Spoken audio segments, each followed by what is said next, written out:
Olá, ouvintes! Começando agora o Tá de Clinicagem, seu podcast semanal de atualização e revisão em clínica médica. Meu nome é Frederico Amorim. Eu sou a Luísa Souza.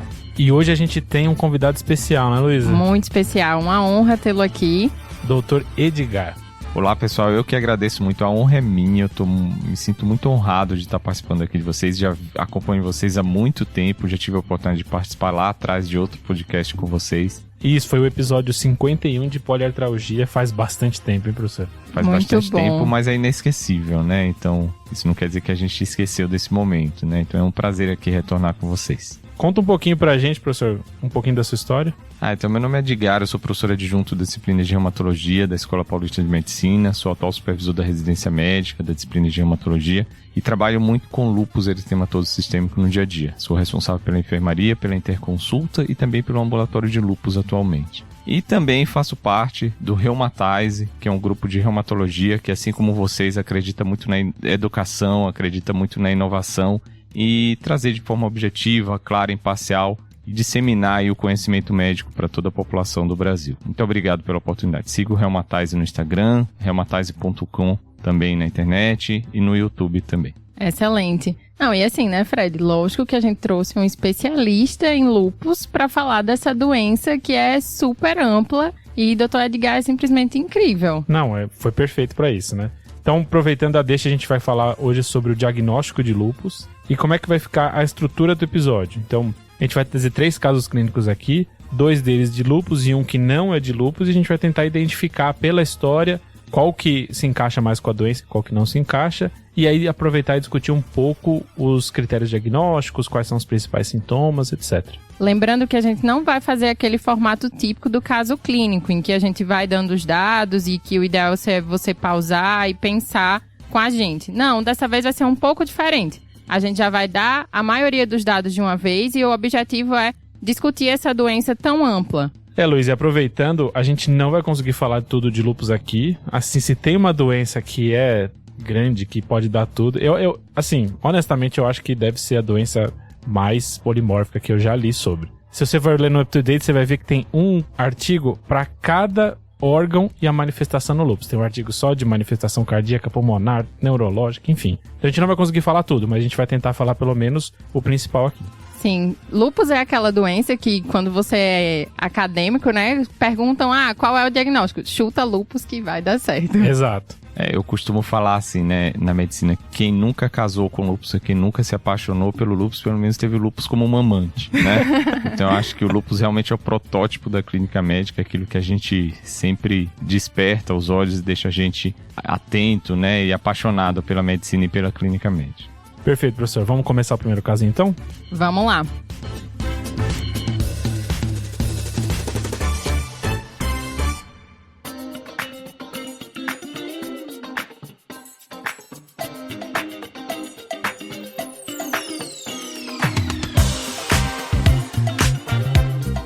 O nosso primeiro caso é de uma mulher de 32 anos que procurou atendimento por um quadro de artralgia em interfalangianas proximais e nos punhos. Era um quadro bilateral com cerca de 3 meses de história. Era uma artralgia simétrica, aditiva e de intensidade progressiva. Associada, ela falou que estava com a fadiga muito intensa que estava impedindo de praticar o crossfit. E aí, quando a gente questionou, além disso, ela tinha uma febre esporádica e falou que os cabelos estavam cada vez mais frágeis e quebradiços. Essa paciente, ela era previamente ígida.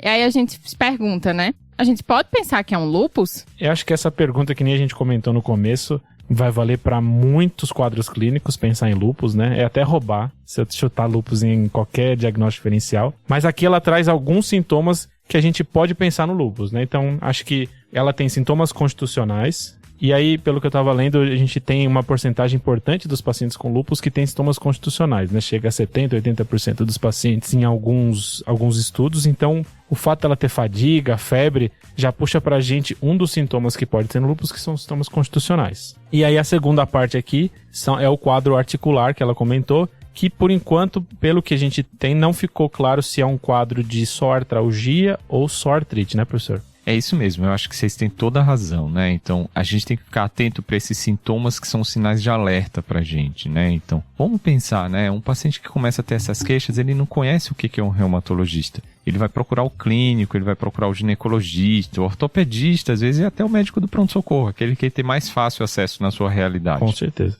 Né? Então, isso traz pra gente aqui no Tá de Clinicagem isso, né? Vamos pensar um pouco fora da casinha, né? Por que esse paciente, o que tem por trás desses sintomas do paciente? E como você comentou, Fred, eu acho que os sintomas constitucionais chamam a atenção. Mialgia, fadiga, febre, cansaço, astenia, são sintomas que fazem parte principalmente do quadro inicial da doença, daquela fase inflamatória, liberação de citocinas, né? Que levam a esses sintomas. A artralgia, né? E aí fale pra gente, a gente lembrar o que é um sinal de alerta de artralgia pra gente. Aquela artralgia que é inflamatória, aquela artralgia que piora no período noturno e que tem uma rigidez matinal maior do que 30 minutos. Então, sempre questionar para o paciente. Como você comentou, Fred, além dos sintomas constitucionais, os sintomas articulares e os sintomas mucocutâneos, né, são os principais no início da doença do lúpus. Eles compreendem aí de 80% até 90% dos pacientes. Então, a artralgia inflamatória chama atenção.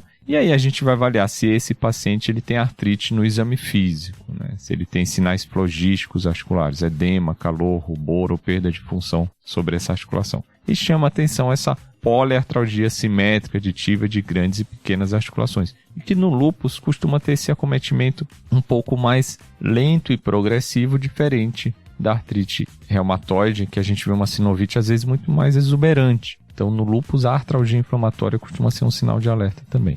Eu acho que, assim, esse caso, apesar da gente estar num episódio de lúpus e já tá todo mundo com a cabeça direcionada, mas é como o professor falou, vai ser uma paciente que vai chegar no pronto-socorro com sintomas relativamente inespecíficos, né? Os sintomas constitucionais, eles são sintomas difíceis, porque eles fazem parte de diagnóstico diferencial de várias doenças, mas a questão da artralgia é uma coisa muito forte para puxar para a reumatologia, principalmente. E aí, isso que o senhor falou da artrite reumatoide é uma das coisas principais de diferenciar, porque a gente também tem a ideia que a artrite reumatoide é aquela sinovite mais significativa, que vai deformar ao longo do tempo. E o lúpus, não, ele não tem essa característica tão forte. Além do que a rigidez matinal, ela tende a ser um pouco menor do que na artrite reumatoide, que dura sempre mais de 1 hora. Então, acho que explorar um pouco mais essa questão dos sintomas da paciente e também, lógico, já pensando que é uma mulher mais jovem, né? Como que a gente vê, né, Luísa, isso? Isso é muito importante, realmente. A gente vê um paciente com um quadro articular que a gente chama de uma artrite inicial, ou uma artrite que a gente tem que investigar essa etiologia, né? E aí entra realmente tudo isso que você falou. É uma artrite precoce, aguda, ou uma artrite mais crônica ou subaguda? E aí entram todos os diagnósticos diferenciais. Doenças infecciosas, chikungunya, outras doenças infecciosas que levam a quadros articulares, por exemplo. Entram as doenças reumáticas imunomediadas, artrite reumatoide, lúpus, espondiloartrite, a depender da característica do acometimento articular desse paciente. E aí a gente vai pensando aí quais são os sinais de alerta, quais são as outras manifestações que o paciente apresenta e pegando esses sinais de alerta e direcionando mais para o diagnóstico. E assim, né, professor, acho que também enfatizar um pouco que no lúpus é muito esse padrão poliarticular, que uma monoartrite, para a gente pensar inicialmente em lúpus, já não vai ser tão frequente, né? Existe, mas o principal é esse quadro poliarticular.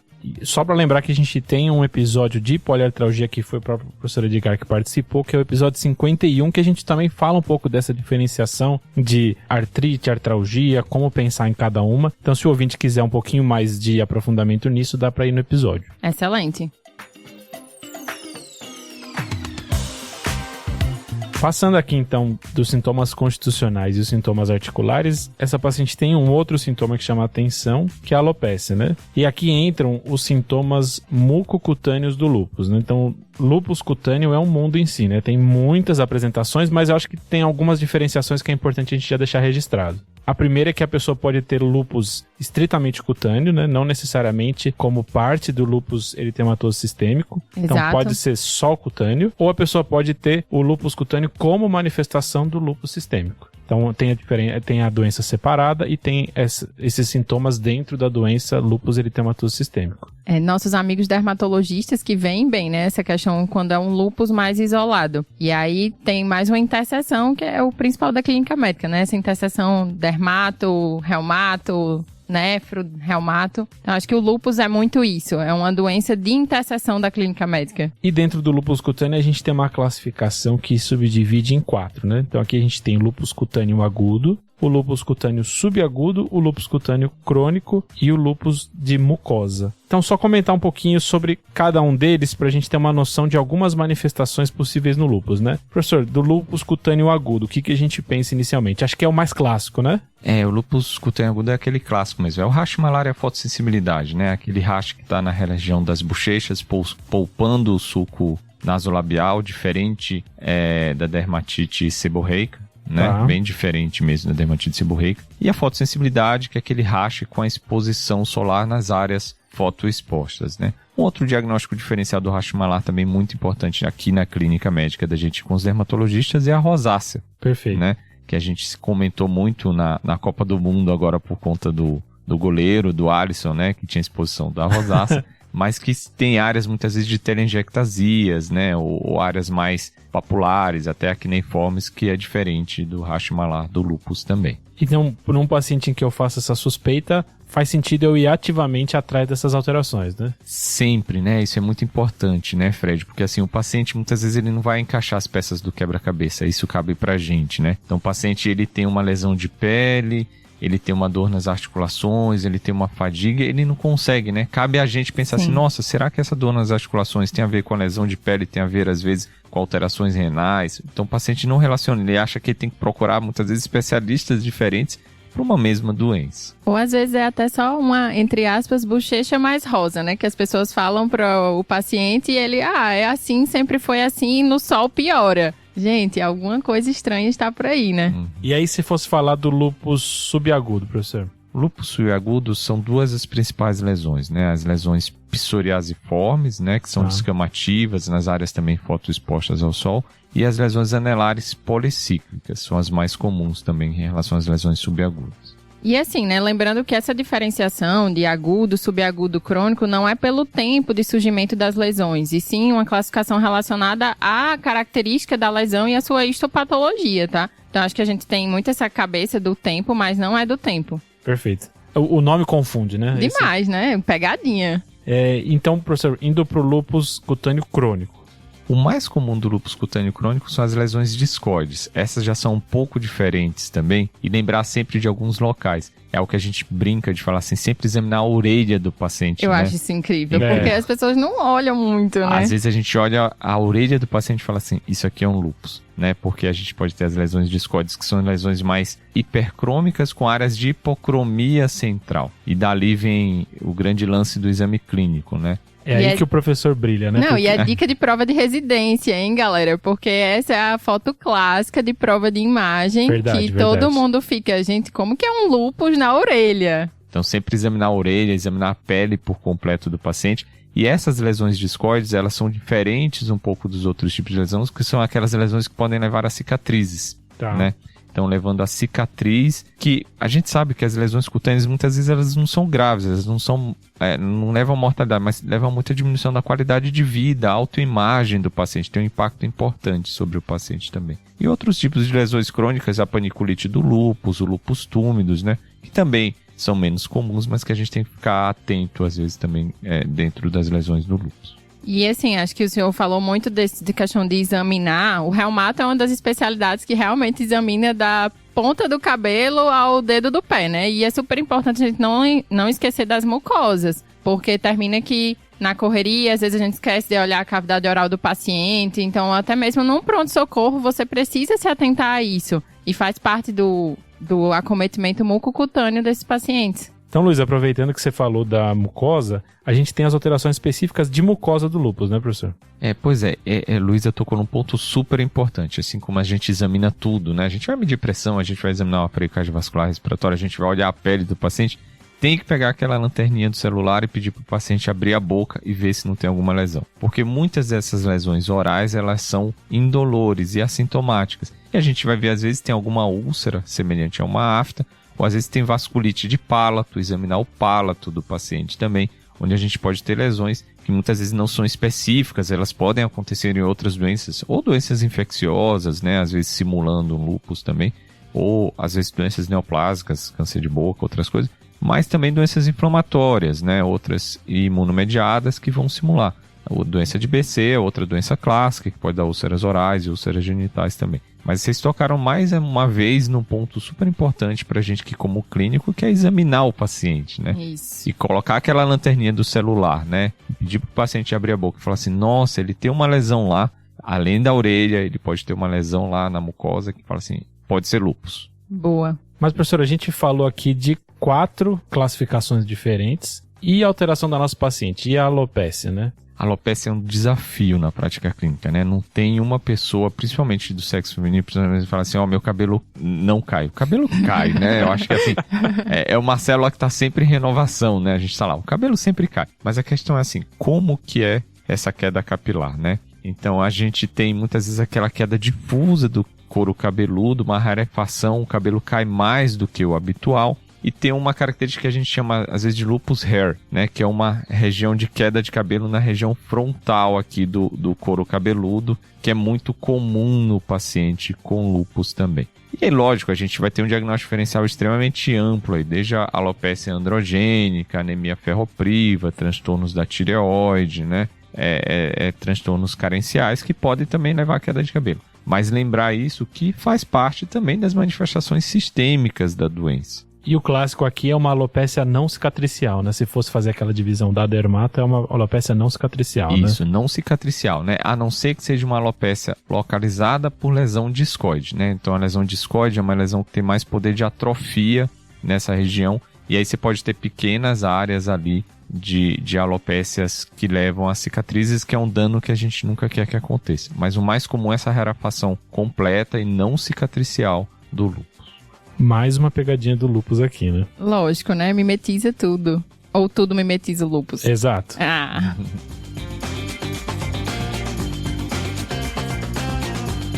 A gente tá falando aqui repetidamente, né? Do lúpus como uma doença que faz manifestação em todos os sistemas. E aí, a gente precisa, de certa forma, organizar o nosso pensamento para caracterizar. E a reumato tem muito isso, né, professor, dos critérios. Então, dentro do lúpus, a gente tem um critério classificatório, que é o que a gente mais usa atualmente, um de 2019, em que a gente tem uma divisão bem legal, né, Fred? Eu acho interessante a divisão que ele faz entre os domínios clínicos e laboratoriais. Então, se a gente pegar os domínios clínicos, ele coloca como 7 domínios clínicos principais de apresentação do lúpus. O lúpus vai ter apresentações que não encaixam nesses domínios, mas pelo menos a gente tem esse conjunto de 7 para pensar inicialmente, tá? Então, quais seriam essas 7 apresentações? A gente está falando aqui de constitucional, músculo-esquelético, mucocutâneo, hematológico, neuropsiquiátrico, serosas e renal. Então isso é como se fosse um resuminho das apresentações do lúpus, né? E aqui os 3 critérios laboratoriais são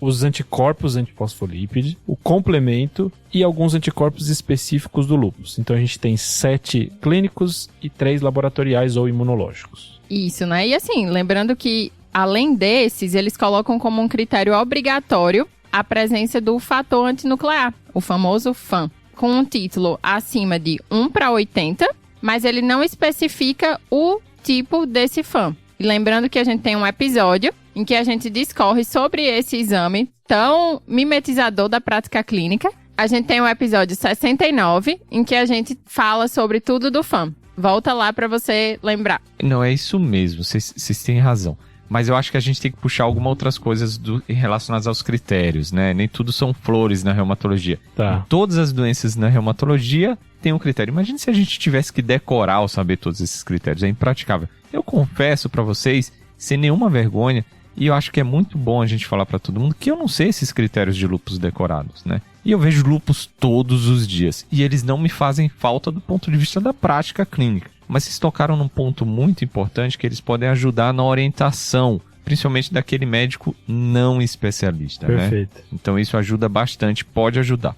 Eu acho que alguns pontos para a gente ressaltar, esses critérios eles foram elaborados principalmente para inclusão de pacientes em estudos científicos e de pesquisa clínica, né? Por isso que eles são chamados de critérios de classificação e não critérios de diagnóstico. Eles foram validados é para um outro propósito. E esses novos critérios, eles são interessantes porque eles são um pouco mais sensíveis e mais específicos do que aqueles 11 critérios lá atrás, da década de 90, que foram anteriormente elaborados para o lúpus. Então, eles são interessantes porque eles são os critérios baseados em pontuação, os critérios baseados em score, em que a gente tem que ter o FAM positivo como um critério obrigatório de entrada. Isso é uma crítica e uma discussão muito grande dentro do meio acadêmico, que ele não levou em consideração o padrão do FAM, o título do FAM, outros anticorpos específicos que podem estar associados ao FAM também. E dentro desse critério obrigatório, a gente tem domínios clínicos e domínios laboratoriais. E é interessante essa maneira que o Fred falou de raciocinar, porque é interessante para a gente lembrar que o lúpus é uma doença heterogênea e pleomórfica, com vários tons de doença dentro de uma mesma doença, e que a gente pensar do acometimento em múltiplos órgãos e sistemas. Gostei dessa tons de doença. Não, e tons de doença eu achei fantástico. Imagina só, hoje a gente fala cada vez mais isso, né? Provavelmente o lúpus não é uma doença só, né? São várias doenças que a gente resolveu chamar de lúpus, né? Vários fenótipos, né? Uma síndrome, né? É uma síndrome, né? Vários fenótipos de doença dentro de uma doença, né? Como se fossem 50 tons de cinza, né? No bom sentido da palavra, né? Entendi. 50 tons de lúpus, gostei. 50 tons de lúpus. A gente tem do branco até o preto, mas para chegar do branco até o preto, a gente tem vários tons de cinza, né? Até chegar. Então, é uma doença que a gente pensa muito dessa maneira hoje em dia. Então, lembrar dos critérios, que eles podem sim ajudar a gente a raciocinar, eles podem sim ajudar a gente a pensar dentro desses domínios. A gente tem que lembrar que só alterações laboratoriais isoladas nem sempre caracterizam uma doença, a gente tem que ter manifestações clínicas associadas. Muitas das manifestações da doença não estão inseridas dentro desses critérios, então às vezes a gente pode ter uma mononeurite múltipla, uma polineuropatia que não está inserida no critério, mas que a gente sabe que é do lúpus. Sim. Né? A gente sabe que faz parte da manifestação da doença. Então eles ajudam a gente no raciocínio clínico, mas a gente não deixar que esses critérios ingessem o nosso diagnóstico. Dos dois lados. Muitas vezes a gente pode ter outra doença mimetizando o lúpus que fecharia critério, né? Ou outras manifestações que não fazem parte do critério, que não podem deixar a gente, impedir a gente de tratar o paciente. Eu conto sempre um caso quando eu era residente, na verdade quando eu era preceptor da reumatologia, a gente foi ver um caso, uma paciente auxiliar de enfermagem, chegou na enfermaria com púrpura palpável, uma dor torácica ventilatória dependente com derrame pleural, ela tinha um FAM positivo, tinha anticardiolipina positivo, também tinha um quadro numa poliartralgia inflamatória, mas no dia seguinte ela veio com uma sorologia para HIV positivo. Né? Então, será que era lúpus com HIV? Será que era só HIV? No final das contas era um HIV mimetizando um lúpus, né? E ela tinha uma pneumocistose associada. Então, fica muito atento para essas pegadinhas, né? Nem sempre o que está por dentro é o que está por fora. Não, né? HIV mimetizando lúpus, aí o senhor puxou algo bem... Gostei bastante. Não, e assim, eu acho legal a gente enfatizar essa questão que o professor falou agora, né? De não precisar memorizar os critérios. Tanto que em nenhum momento a gente ficou falando aqui pra vocês qual pontuação cabe em cada critério. Ele fala que os critérios sistêmicos devem somar uma pontuação maior ou igual a 10 pontos, né? Mas assim, o principal é você ter uma noção de quais são esses domínios. E aí você vai lá, hoje em dia a gente tem muita ferramenta, gente. Então a gente usa essas ferramentas também a nosso favor para ajudar o nosso paciente e fechar esse diagnóstico. Aproveitando então, puxando para a nossa paciente, desses domínios que a gente comentou, ela tem alteração constitucional, que a gente comentou que era bem comum no lúpus mesmo, músculo-esquelética, né, que seria a parte de artralgia/artrite, e mucocutânea. Então, a gente já pode começar a pensar que talvez ela tenha lúpus, mas a história dela, a princípio, nesse momento, ainda não é clássica, então a gente não consegue fechar só com isso, né? Então, professor, qual que seria o próximo passo aqui? Suspeitei de lúpus, qual que é o próximo passo? Peço exames, não peço? Quais exames? Como é que ficaria agora? Agora é a hora da gente atuar como médico mesmo, né? Então, qual que é o nosso papel enquanto médico? É resolver problemas, né? Então, a gente é o grande resolutor de problemas.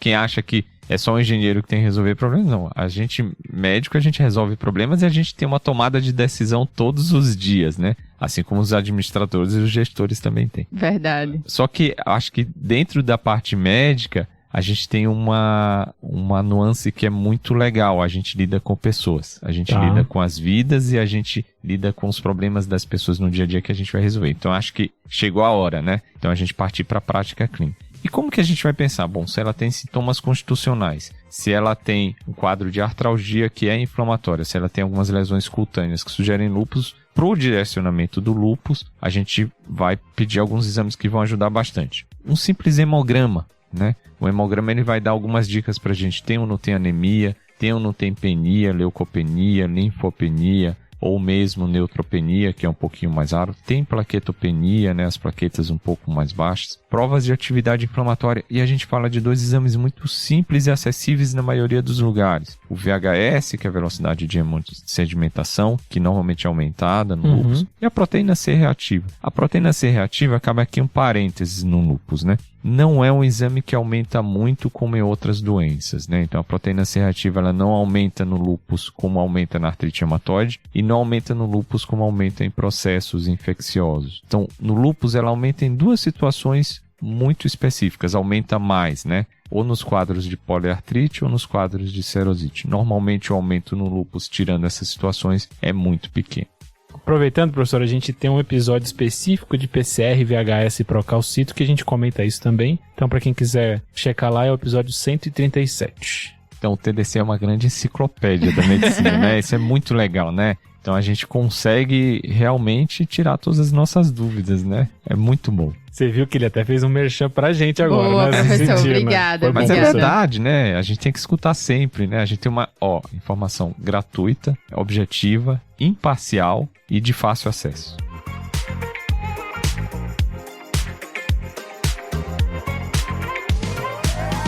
E no gancho do hemograma e do PCR-VHS, a gente tem que esses exames são super importantes até para a gente diferenciar entre lúpus e infecção, que é uma dúvida frequente na prática clínica, porque como a gente falou, a febre é um sintoma constitucional do lúpus, né?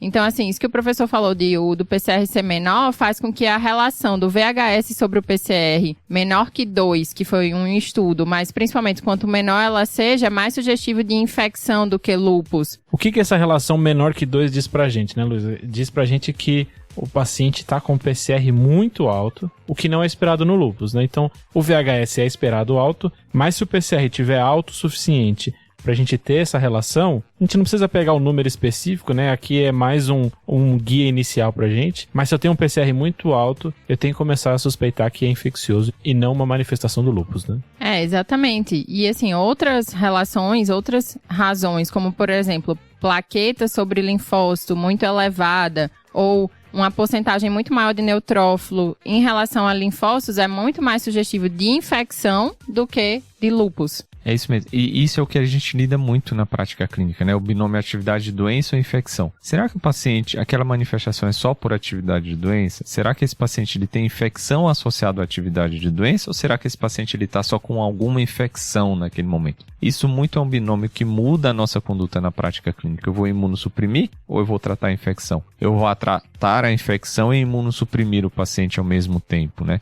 E essas ferramentas que são simples, né? O hemograma é de fácil acesso, é barato. VHS PCR normalmente são métodos laboratoriais também de fácil acesso e exames baratos que podem ajudar a gente na nossa tomada de decisão frente a um paciente com lúpus.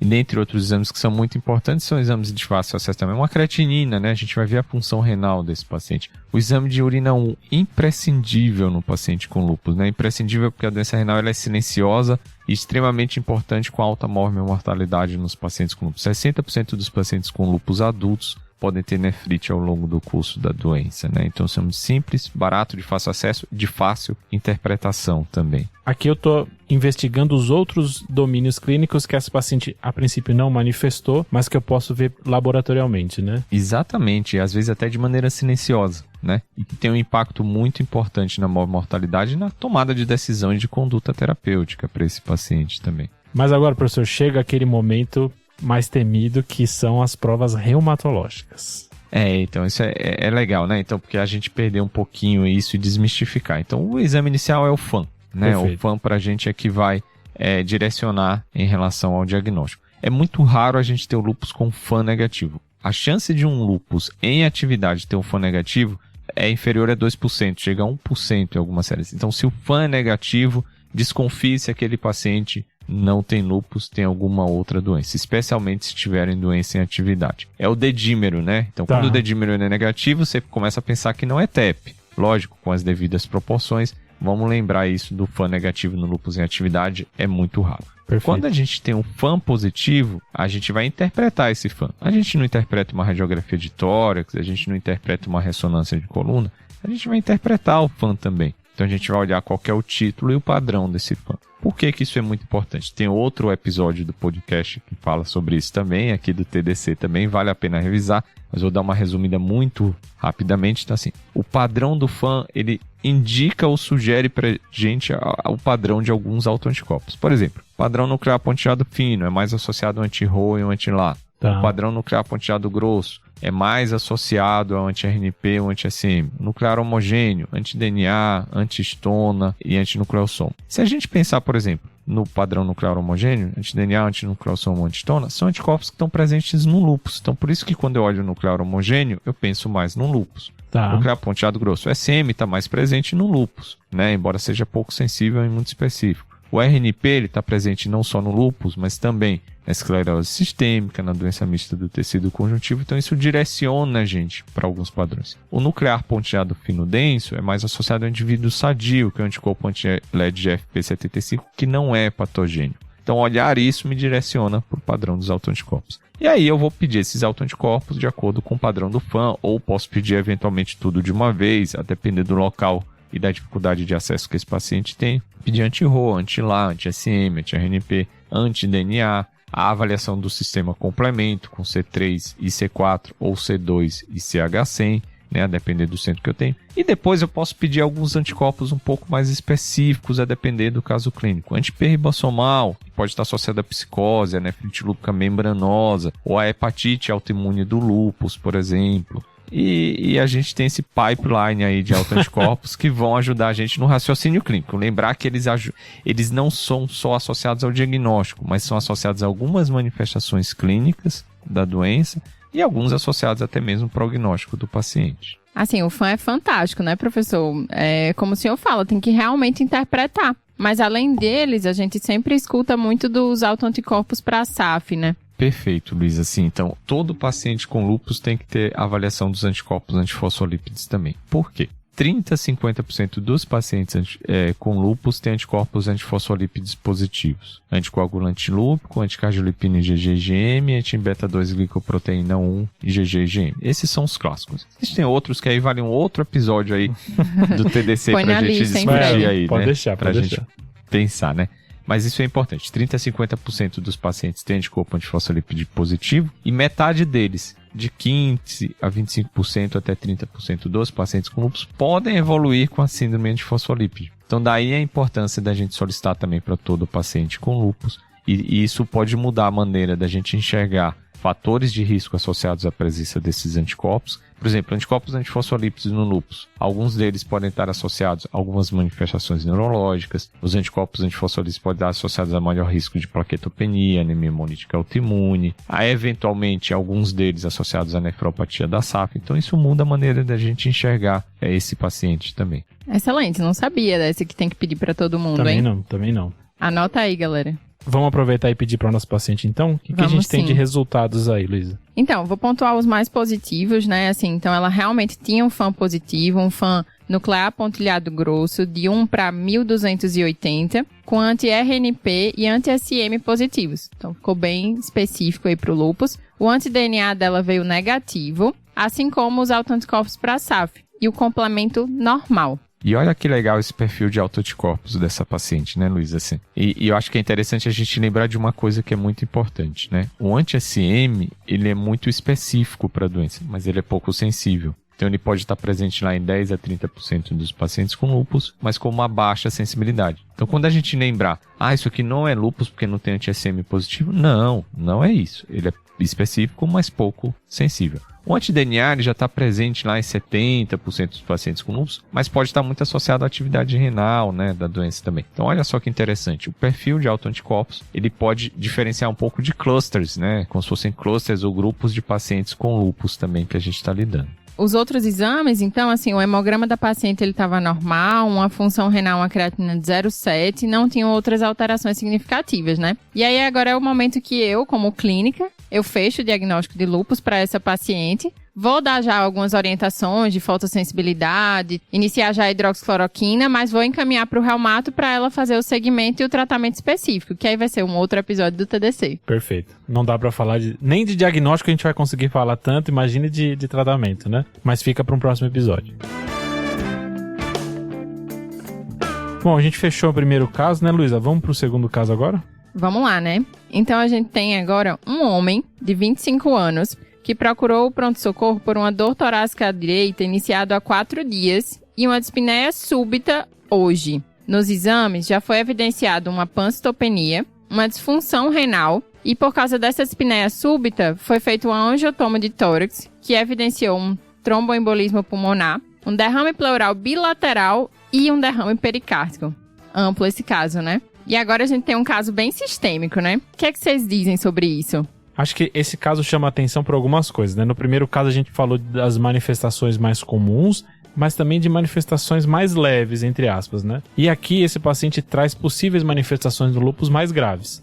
Então, daqueles 7 domínios que a gente tinha comentado, a gente tinha falado dos 3 domínios que o primeiro caso da paciente do CrossFit tinha. Esse paciente agora, ele tem alteração de seroses, né? Então ele tem tanto derrame pericárdico e derrame pleural. Perfeito. Além da alteração de serose, ele tem alteração hematológica, então ele tem uma pancitopenia, ele tem tanto anemia, leucopenia e plaquetopenia. Isso. E por último, esse paciente também tinha alteração da função renal, né? Então, se a gente pensar que esse paciente pode ter um lúpus, ele tem alterações bem mais graves que a nossa primeira paciente. E aqui chama a atenção de ser homem, né? A gente está acostumado a pensar em lúpus em pacientes do sexo feminino, mas homens também podem ter lúpus. E não só isso, o lúpus no homem é mais grave, né, professor? É isso mesmo, né? Então, assim, essa proporção de mulher para homem é de 9 a 14 mulheres para cada um homem nesse período dos 15... É muita coisa, né? Até 45 anos de idade. Mas quando dá no homem, realmente ele costuma ser mais grave. Grave no sentido de que costuma dar mais manifestações renais, mais fenômenos tromboembólicos,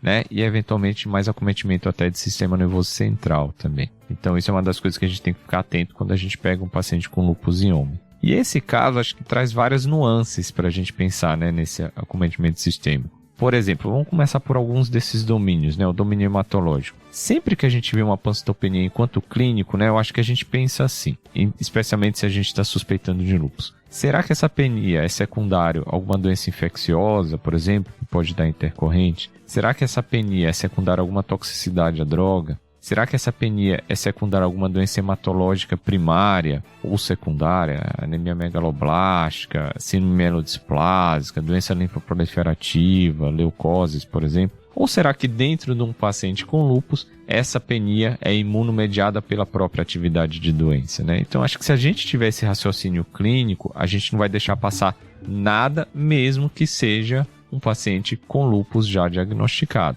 Então, o nosso diagnóstico fica bem amplo também. O mesmo vale, eu acho, para a gente ter um paciente que está com uma alteração renal, como vocês comentaram. O exame de urina é imprescindível, né? Então, para o diagnóstico, se a gente tem leucostúria, se a gente tem hematúria, se essa hematúria é dismórfica ou não é dismórfica, se tem uma proteinúria, qual que é o nível dessa proteinúria, se é nefrótica ou se não é nefrótica. E a gente pensar numa classe histológica renal, se for decorrente de uma nefrite do lúpus. Lógico que a biópsia renal é que vai trazer esse diagnóstico de maneira mais clara, mas a gente sabe que a biópsia renal ela não é acessível em muitos centros do nosso país de dimensões continentais. E aí a gente trabalha com esses dados clínicos, né? Será que é todo diante de uma doença proliferativa, diante de uma doença mesangial, diante de uma doença membranosa no paciente com lúpus? O que vai ajudar a gente dentro desse diagnóstico? Os níveis de pressão arterial, os níveis de creatinina, se a urina 1 tem sedimento urinário ou não, os níveis de proteinúria, os níveis de anticorpos anti-DNA e complemento. Por exemplo, numa mesangial, normalmente eu tenho proteinúria abaixo de 1 grama, normalmente eu tenho uma urina 1 com uma hematúria dismórfica, mas eu não tenho alteração de função renal. Nas classes proliferativas, que são classes 3 e 4, eu já posso ter alteração de função renal, que não é obrigatório, eu quero sempre diagnosticar antes que o paciente tenha alteração de função renal. Perfeito. Mas eu tenho alteração de sedimento urinário, já posso ter DNA positivo, consumo de complemento, né? E uma proteinúria normalmente em níveis não tão nefróticos. Se eu tenho uma urina 1 com sedimento urinário normal, sem hipertensão, no paciente que tem proteinúria nefrótica, eu já penso às vezes numa classe membranosa, que é uma classe 5. Então isso ajuda a gente fora do contexto da biópsia renal. Perfeito, professor. Só faltou agora uma parte que a gente avaliou desse paciente, que é tanto o TEP E aí a gente comenta um pouquinho aqui da síndrome do anticorpo antifosfolípide e também das serosites, né? Ele tem aí derrame pleural e derrame pericárdico, né?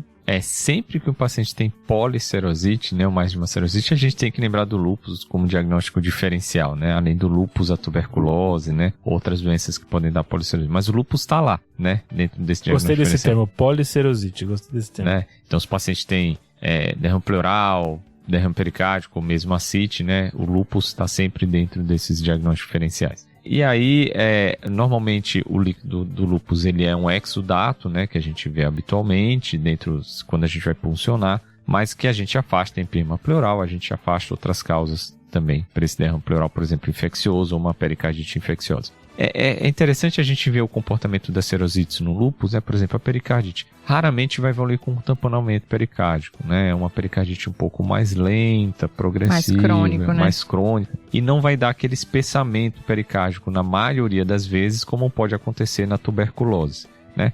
Lógico, o improvável pode acontecer em algumas situações, mas não é o mais comum. A gente já pegou alguns casos que tinham também. E é um dos poucos diagnósticos que eu falo que dá pra gente fazer até por telefone ou por telemedicina, né? Que é a dor pleurítica e a dor do derrame pericárdico, né? Então a dor pleurítica ela é muito clássica, né? E a dor do derrame pericárdico também é muito clássica, né? A gente pergunta pro paciente, né? Como é que você tá se sentindo? Tô com uma dor, falta de ar. Melhora em que posição? Melhora quando você deita? Melhora quando você vai pra frente? Não, melhora quando eu vou pra frente, naquela posição clássica da prece maometana, Parece né? maometana. Né? E piora quando eu fico deitado, né? Então, você tá com uma pericardite, vá só num local para que a gente possa confirmar isso, né? E ter certeza de que e lógico, quantificar isso de melhor maneira, fazer um ecocardiograma. Mas é um diagnóstico relativamente simples e clínico, né? E a gente vai confirmar por outros métodos também. Mas a dor pleurítica, eu acho que aí, principalmente nesse paciente, entra no diagnóstico diferencial mais amplo ainda, né? Será que ele está com uma serosite pela doença? Será que ele tem um tromboembolismo pulmonar, como foi confirmado posteriormente? Ou será que ele tinha um processo infeccioso, etc e tal, né? Mas quando a gente fala do tromboembolismo pulmonar no lúpus, a gente lembra assim também. Então, será que ele tem um acometimento renal que predispõe também ao tromboembolismo pulmonar? Será que ele tem aí o que a gente comentou antes da síndrome de fosfolípide predispondo ainda mais, né? Essa interseção da SAF com o lúpus, ela é muito forte, né? Pelo que o professor mesmo falou dos autoanticorpos. Então é muito presente mesmo, né? Então lembrar sempre mais ou menos dessa regra. 30 a 50% dos pacientes com lúpus têm anticorpos antifosfolípidos positivos e metade deles vão evoluir com a síndrome de fosfolípide. O que é a síndrome de fosfolípide? É quando a gente tem anticorpos antifosfolípidos presentes associados a um fenômeno tromboembólico, seja ele venoso ou arterial, ou a uma morbidade gestacional, né? Que a gente tem associado à síndrome de fosfolípide. Então, lembrar dessa associação. Acho que esse paciente, então, a gente poderia fazer essa suspeita, né? Ele tem um TEP, ele tem outras manifestações que a gente pode associar com lúpus. Acho que se a gente fosse falar de diagnóstico diferencial, seria um mundo para esse paciente, né? Tem muito diagnóstico diferencial. Mas para a investigação, a gente já tinha comentado dos autoanticorpos que a gente iria pedir. E o que a gente tem de resultado aí dele, Luiz? É isso mesmo, assim, acho que o pessoal pensou como vocês e eles solicitaram os autoanticorpos, veio um FAM positivo nuclear homogêneo maior ou igual a 1 para 1280,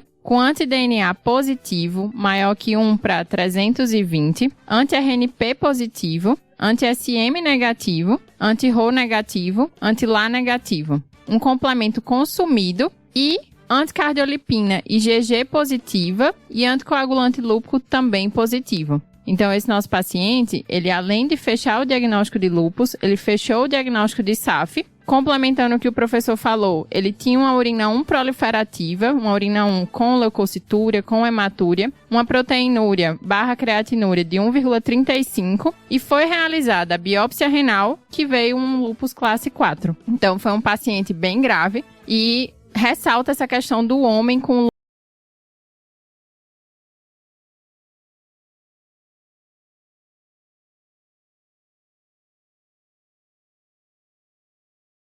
Pro último caso, né, a gente pegou 2 casos de lúpus e esse terceiro caso mesmo. Então, nesse terceiro caso, a gente tem uma mulher de 38 anos que foi encaminhada ao reumatologista porque na investigação de um quadro de artralgia e fadiga intensa, o clínico solicitou um FAM que veio positivo. Veio no padrão nuclear pontilhado fino denso com um título de 1 para 1280. Eu me assustei um pouco com esse título, né? Então, tem que mandar pro reumato para ele me embasar um pouco mais disso aí. Eu concordo, eu imagino, e aí o professor vai falar pra gente, que isso deve ser uma das consultas mais comuns do reumatologista. FAM positivo e agora, né? Eu acho que isso é bem legal também da gente falar assim, o House sempre fala it's lupus, a gente tem que falar algumas vezes it's not lupus, né? Então tem esse contraponto aí pra gente lembrar. Mas realmente tem sido muito frequente, muitas vezes pelo pedido indiscriminado do fã em contextos de check-ups, né? Então, check-ups clínicos, check-ups ginecológicos, né? Então, você vai lá e inclui o exame do fã fora de um contexto clínico em que você tem um valor preditivo completamente diferente de interpretação. E hoje a gente vê que o fã, a tecnologia pela qual o fã é realizado, fez com que o fã se tornasse um exame cada vez mais sensível.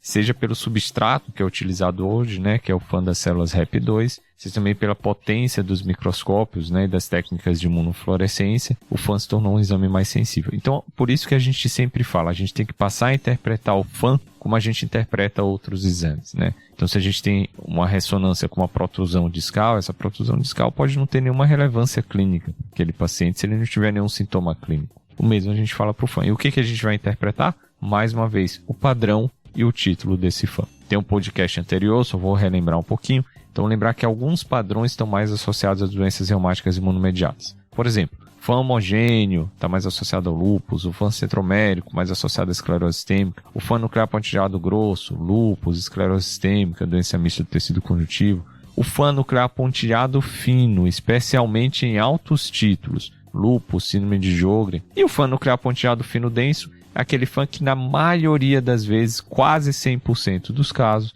nunca, a gente pode falar nem nunca, nem sempre, mas na grande maioria dos casos está associado ao indivíduo sadio, independente dos títulos. Então, o fã nuclear pontilhado fino denso é aquele que mesmo em altos títulos, ele está associado ao indivíduo sadio. Eu acho que é importante o senhor falar isso, porque se viesse 1 para 80, a gente ficaria um pouco mais tranquilo. Agora, um valor mais alto pode assustar algumas pessoas, né? Acho que é importante Com isso certeza. do título. Eu acho que isso é importante mesmo. Então, assim, primeira coisa é olhar o padrão. Aí depois a gente vai para o título. Então, o fã nuclear pontilhado fino denso, mesmo em altos títulos, ele está associado a indivíduos sadios, que ele está associado a uma proteína de um anticorpo, né, que é o anticorpo anti-LED-FP75, que ele não está associado à autoimunidade, é um anticorpo não patogênico, um anticorpo do indivíduo sadio mesmo. Mas esses outros anticorpos esses outros padrões que a gente comentou, claro homogêneo, pontilhado grosso e centromérico, e esse é independente do título. Mesmo em baixos títulos, ele está associado à doença reumática autoimune. Nossa, né? Excelente essa dica.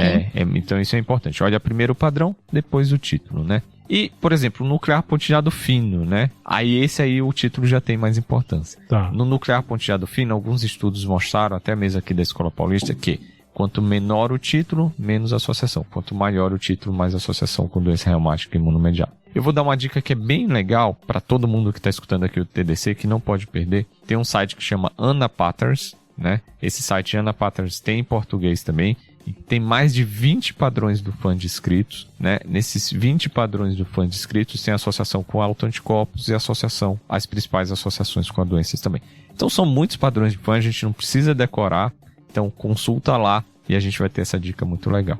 Ótimo, né? Essa dica é muito boa. E com essa excelente dica que o professor deu, realmente a nossa paciente, ela não fechou, tá? Pra lúpus, era na verdade uma fibromialgia. Então, assim, fica pra gente essa dica de tentar rever tanto o FAM quanto os critérios classificatórios de lúpus pra ajudar a gente nessa doença tão ampla, né, Fred? Se o próprio chefe do ambulatório de lúpus não tem decorado, então assim, não precisa decorar, né? Acho que esse é uma boa mensagem pra passar. E essa dica de padrão de fã é muito boa e vira e mexe a gente se depara com esse exame, não ter o reumato fácil para ajudar a gente. Então ter essa referência vale a pena ir atrás. Vamos fechar um pouquinho dos domínios que a gente comentou e dos exames? Vamos lá, né? No primeiro caso da paciente do CrossFit, a gente tinha de domínio clínico músculo esquelético, artralgia, mucocutâneo, a alopécia e constitucional, a fadiga e febre. Exatamente. E de domínios laboratoriais, ela tinha anticorpos específicos para lúpus, né? Então, além do FAN, ela tinha o anti-SM e o anti-RNP. Então, essa paciente fechava os critérios para lúpus. O segundo paciente, por outro lado, ele tinha um quadro mais grave, com alterações mais sistêmicas do lúpus. Então, aqui ele tinha serosite, alteração hematológica, com a pancitopenia, e a nefrite lúpica classe 4. Então, aqui a gente fechou mais 3 domínios do lúpus. E na parte laboratorial, ele tinha os anticorpos antifosfolípide e fechava para a síndrome do antifosfolípide, além de ter os anticorpos específicos para o lúpus e, por último, o complemento que estava consumido. Então, outro paciente que fecha critérios e a gente vê 2 pacientes com um quadro clínico muito diferente. A gente trouxe 2 casos bem amplos, né? E mesmo com toda essa questão de vários sintomas, mas ainda faltou o domínio do neuropsiquiátrico, em que ele pontua principalmente a questão de psicose, delírio e crise epiléptica. Mas assim, lembrando que o lúpus é essa doença sistêmica e que, inclusive, algumas manifestações, elas não entram nos critérios classificatórios. Então, a gente também tem um lúpus com acometimento pulmonar, um lúpus com acometimento gastrointestinal, né, Fred? Exato, Luiz. A gente tem, na verdade, vários casos clínicos do TDC que no final o diagnóstico é lúpus. Eu não vou contar quais, mas quem ouve TDC já lembra aí. E por último, a gente trouxe um caso que não só não é lúpus, como talvez seja emblemático da solicitação do fã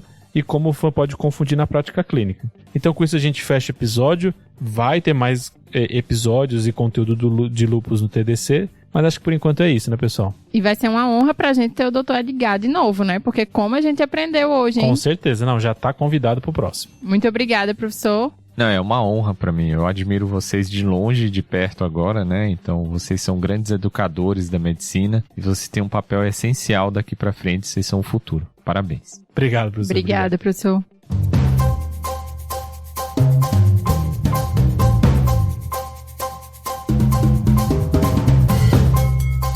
Vamos pro salve, então? Bora. Como de praxe aqui, o convidado começa dando salve. E aí, professor, quem que o senhor quer dar salve? Eu vou dar um salve pro pessoal do Reumatize, o Alexandre Matos, a Rivka e o Pedro, grandes amigos e grandes reumatologistas também. Não, só pessoal bom que tá nesse Reumatize. Nossa senhora, né? Muito bom. Dá uma checada lá, só tem pessoal muito bom. Eles estão aí com podcast, então pode entrar no Spotify, na Deezer, tem no YouTube, tem Instagram, então dá uma olhada neles aí. Conteúdo excelente.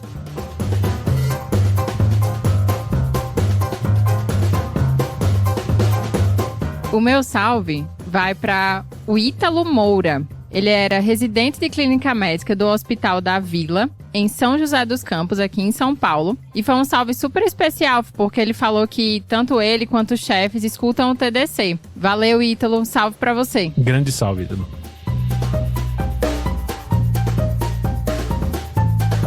E por último, meu salve vai para Silvana Moreira. É uma geriatra, ela se formou na UFRJ em 2005 e agora ela trabalha em Floripa, em Santa Catarina. Ela falou que maratonou nossos episódios a partir do episódio 100 e falou pra gente que teve um caso que ela lembrou do nosso caso de síndrome consumptiva, um paciente que ela atendeu em 2006 e que ela lembrou do nosso caso de síndrome consumptiva. Um abraço pra você, Silvana, um salve. Salve, Silvana.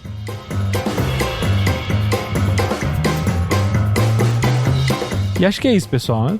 É isso. Obrigada mais uma vez, professor. Só lembrar de seguir a gente no Instagram, @tadeclinicagem. A gente tá no Twitter, no YouTube. Seguir a gente no podcast. E assinar o guia, né? Perfeito. O Guia TDC que traz 3 artigos por semana do que saiu de mais atualizado nas últimas revistas médicas. Falou então, pessoal. Falou. Falou. Tchau, tchau.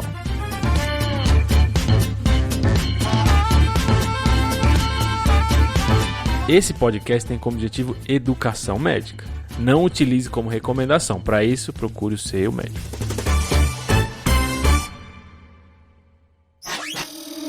Essa é uma produção do Bicho de Goiaba.